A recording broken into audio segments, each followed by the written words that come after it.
What if I told you that every time a country collapses, someone gets rich? That behind the headlines of economic crisis and national bankruptcy, there exists a shadow market, an invisible economy that thrives on the downfall of nations. It's not just coincidence, it's not bad luck. It's design, because every time a country defaults, loses its currency, or is forced into rescue by international lenders, a parallel system quietly makes billions. This is the hidden economy that only exists when others fail, and today we're pulling back the curtain. Beat, fade in title card. The hidden economy that thrives when nations go bankrupt. To understand the hidden economy, we have to go back centuries before modern banking to the 1600s, when money stopped being just gold and silver and started becoming debt. In 1694, the Bank of England was founded. But it wasn't a bank for the people. It was created to lend money to the government. The idea was revolutionary. Instead of raising taxes or selling land, a nation could simply borrow from its own bankers. Every loan issued by the central bank came with interest, and that interest was profit. It set a dangerous precedent.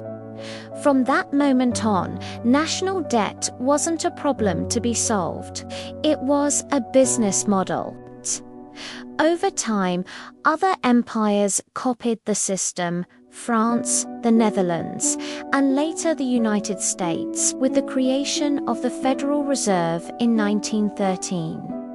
These central banks were hybrids, privately owned, yet publicly empowered, linking governments to private financial power.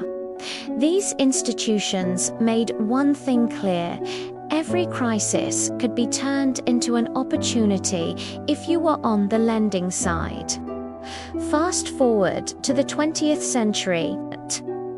2 world wars left nations buried in debt. Economies shattered, currencies collapsed. And yet, bankers, bond traders, and currency speculators were having their best years ever.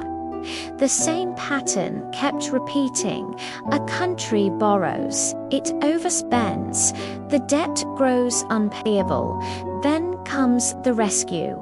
But these rescues weren't acts of mercy, they were transactions. Institutions like the International Monetary Fund and the World Bank stepped in, offering lifelines that came with invisible chains.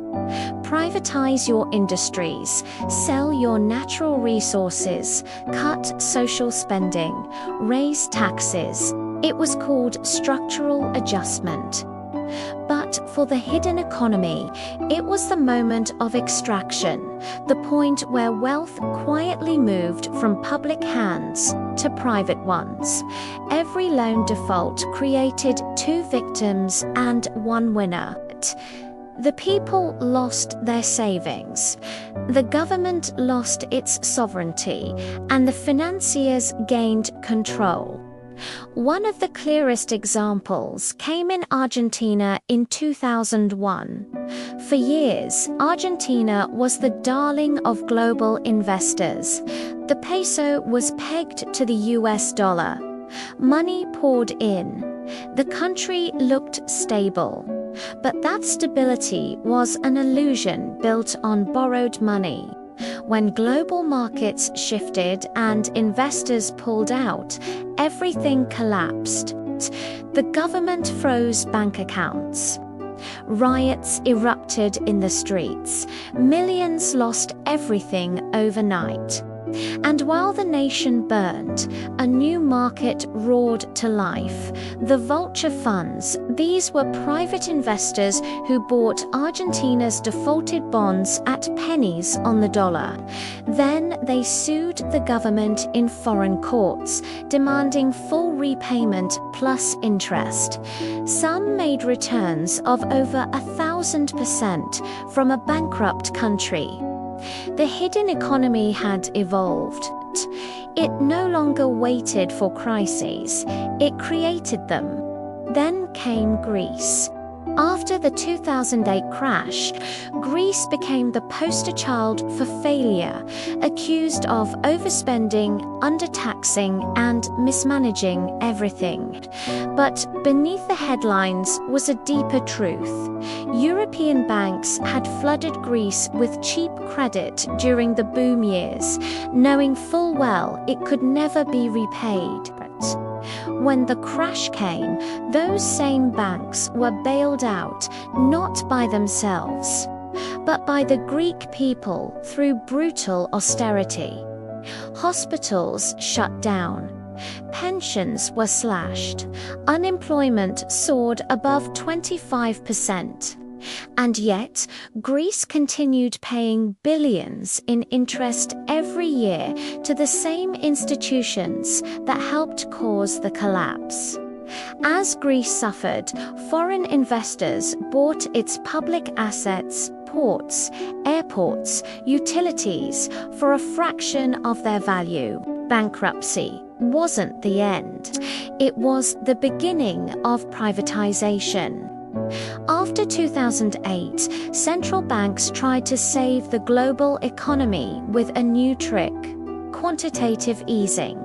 They printed trillions of dollars, euros, yen, and yuan, buying bonds and injecting cash into markets.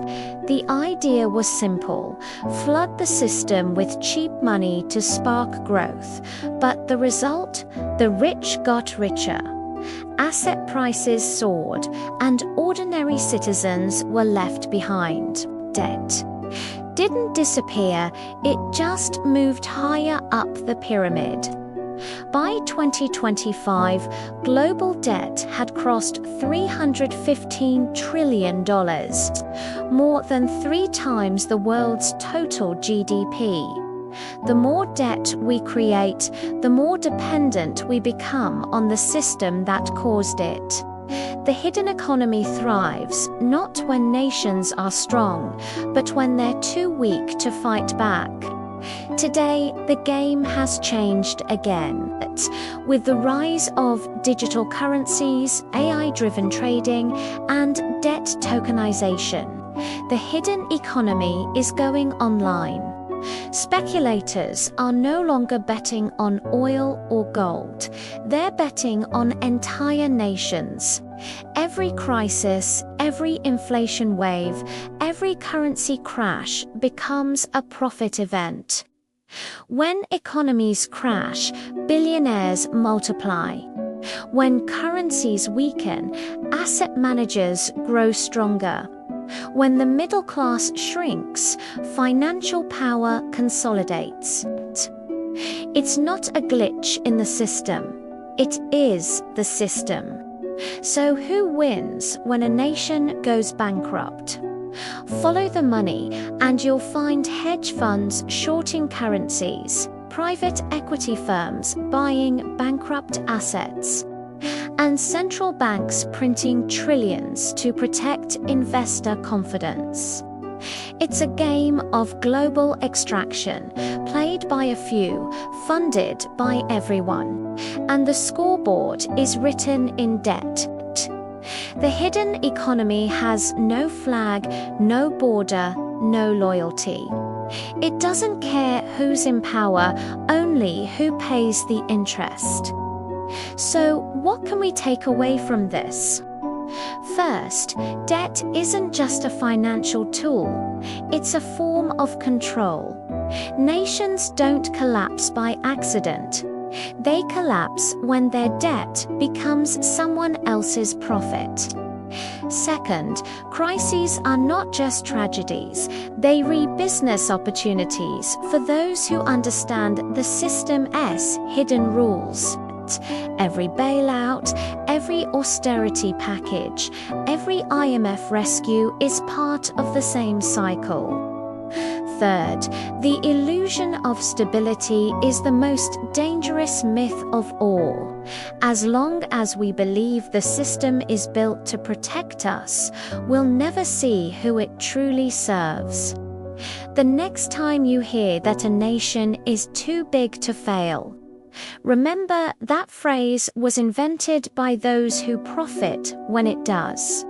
Because in the hidden economy, bankruptcy isn't the end. It's the beginning of a payday. If you found this eye-opening, subscribe for more untold stories about money, power, and the systems that shape our world. Because understanding how the system works is the first step to escaping it.